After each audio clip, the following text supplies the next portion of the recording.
Hello and welcome to the WrestleTalk News. I'm Luke Owen and this is Wrestling News. Look, I get it. I know I get it. Look, I'd rather be talking about something else instead, but the CM Punk backstage drama in All Elite Wrestling really is the talk of the town at the moment, and there's been some pretty big developments, so strap in. I'll do my best to kind of bring us up to speed on where we are in the quickest manner possible. Earlier this summer, Jack Perry had some planned vacation time in Hawaii and wanted to shoot an angle that would write him off TV for a week, which would have involved real glass. This was set to be shot at Collision, but CM Punk shot it down. At All In this past weekend, Perry referenced this argument on the pre-show, asking Punk to cry me a river about it. After Perry's match, he had a confrontation with Punk where either Punk or Perry got heated first and instigated a fight, but the overall consensus is that Punk eventually got Perry into a guillotine choke and the fight was broken up. Both men were sent back to their hotels once Punk had finished his match with Samoa Joe, and neither man attended the after-show party. For what it's worth, Bryan Alvarez had since reported on Wrestling Observer Live that Perry's glass spot was approved by AEW backstage on Dynamite and was told to film it at Collision the following Saturday. And there was a Reddit post doing the rounds yesterday, you might have seen it, that claimed that after the incident, Perry would carry around glass bottles and smash them on the ground, saying the glass shatters like Punk's weird mind. This Reddit claim, while it did gain some traction, appears to be a load of bollocks though. What isn't bollocks though is some of the new stuff that has come to light. Punk and Perry have both been suspended from AEW while an investigation is done into what happened. In a hilarious case of the left hand doesn't know what the right hand is doing in AEW, Sean Rossat reported that, despite Sports Illustrated confirming that the pair had indeed been suspended, CM Punk was not informed that he'd been suspended. When a fan asked SRS if Punk might have found out that he was suspended from a website report, Sean replied, yes. Nick Hausman then reported that Punk's lawyers had been informed of his suspension and they informed Punk. There had been some hope that the investigation would be wrapped up quicker than the supposed quick recap that I was doing, and that Punk would be back in time for AEW's All Out this Sunday. But Alvarez noted that a source from the Warner Brothers Discovery side of things was told that he would not be on the All Out card. After all, look how long it took for the Elite and Punk investigation to complete. SRS noted on Fightful Select that he doesn't expect Punk will be at All Out, which would harm the show as he was supposed to headline it. And while there are a lot of similarities, there is a key difference between Brawl In and Brawl Out, which is that Brawl In had a lot more witnesses to it, including reportedly Tony Khan himself. In fact, according to Bryan Alvarez on Wrestling Observer Live, the fight got so close to Tony Khan that I believe monitors were knocked down onto Tony Khan. He was right there and saw everything. Sounds like some people really lost control there.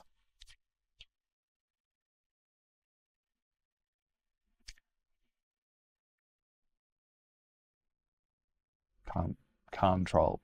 Look, I'm trying to make my own fun here.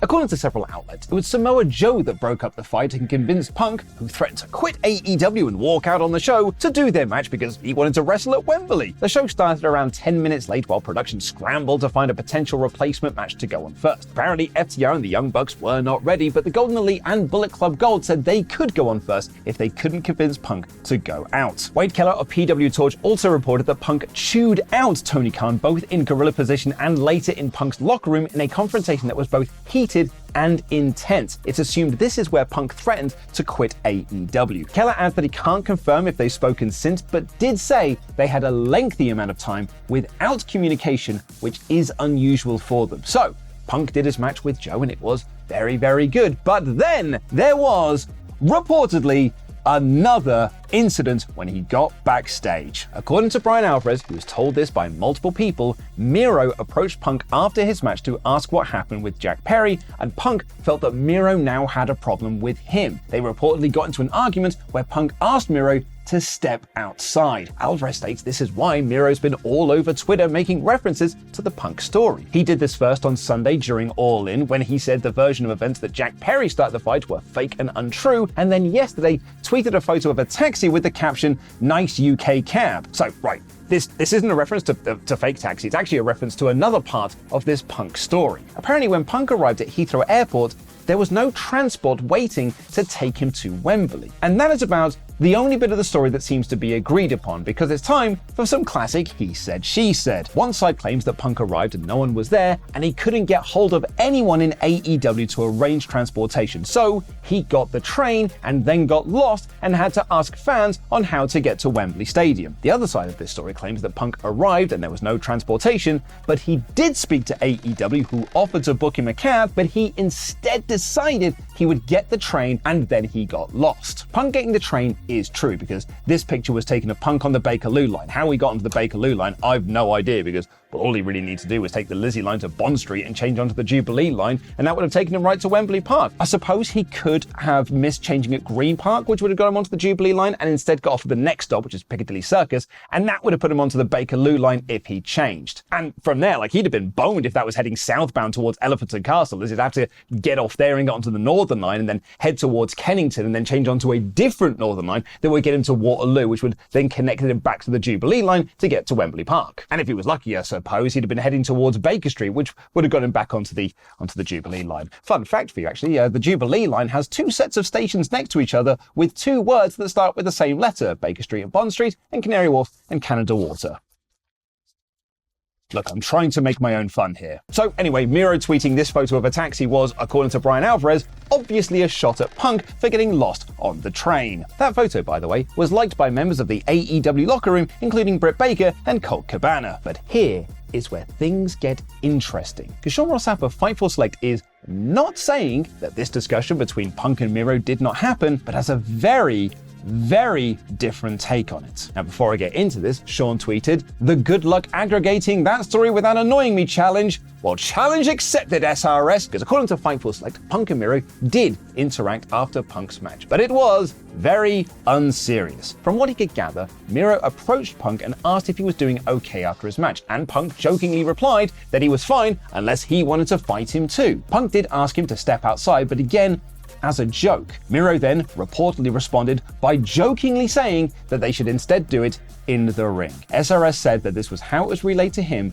from both sides of the Punk and Perry argument. This was a joke between two wrestlers that has, perhaps unfortunately, been blown out of proportion. Once SRS's counter report was out there, Alvarez posted on the Figure 4 board, "I was the first person to report the Miro story. Not one person out of the 5 who told me the story said the guys were joking. They all said it was a serious issue. Right after I told the story, first people claimed it never happened. Then, a few hours later, the claim is, well, it did happen, but they were joking. Everyone can believe whatever they want. If they were joking, then a lot of people in AEW were lied to. If they weren't joking, people are being lied to now. So pick your lie."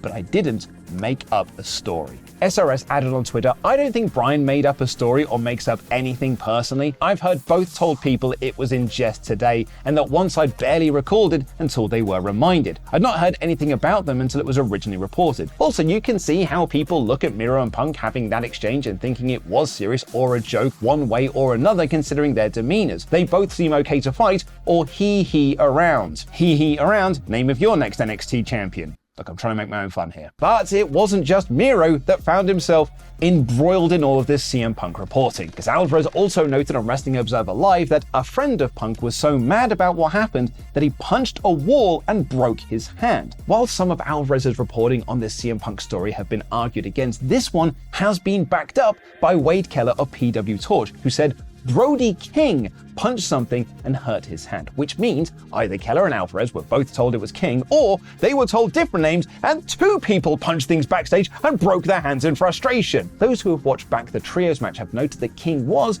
more or less exclusively using his left hand during the match. SRS could not confirm that Brody King broke his hand backstage, but did say that he was fired up about everything. Alvarez himself said that he had people approach him and deny the Brody King story, posting on Twitter, "Regarding the story of Brody King punching a wall and breaking his hand, I have had people deny it, and say he kicked a garbage can in the aftermath of what happened, largely due to frustration that it happened in the first place, and that his hand was injured on the guardrail during the match." So, is that it? Is this the end of the Punk drama? According to several places, there are those in AEW who vehemently are saying that he will be back once the investigation is over. But there's a belief from some in the locker room that Punk is done. That is it.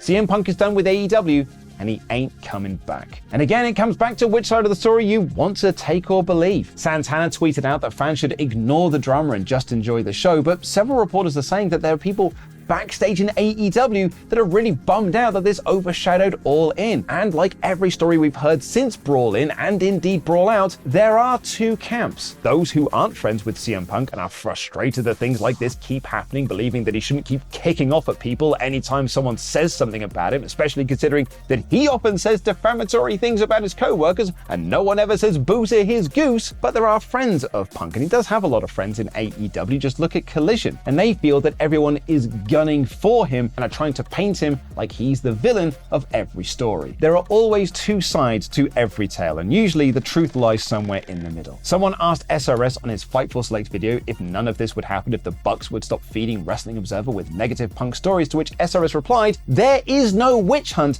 against Punk, despite what the internet wants you to think. And no one knows who is feeding what stories to which sources. In the wrestling world, everybody speaks to everybody." Now, I know a lot of you watching this are smarter than the average Twitter user. Congratulations to you for watching this video. So I'd really like to ask people to be polite to each other when discussing this story in the comments. You can choose to believe one side or the other, but the truth is, we'll never know the full truth. Like Brawl Out, we will only know what both sides have said. So yeah, just to be cool when talking about this in the comments. And there was a lot of other news that I wanted to cover today, including Bianca Belair is apparently taking up to 3 months off TV. Ronda Rousey is not returning to the UFC, despite what the Daily Fail are claiming. Awesome Kong's returning to Impact, and apparently we're going to get Becky Lynch versus Tiffany Stratton soon. So for all of the other latest non-CM Punk related wrestling news, head on over to WrestleTalk.com. But for now, I'm going to watch The Traitors Australia, even if Fee is a bit extra, and she's well extra.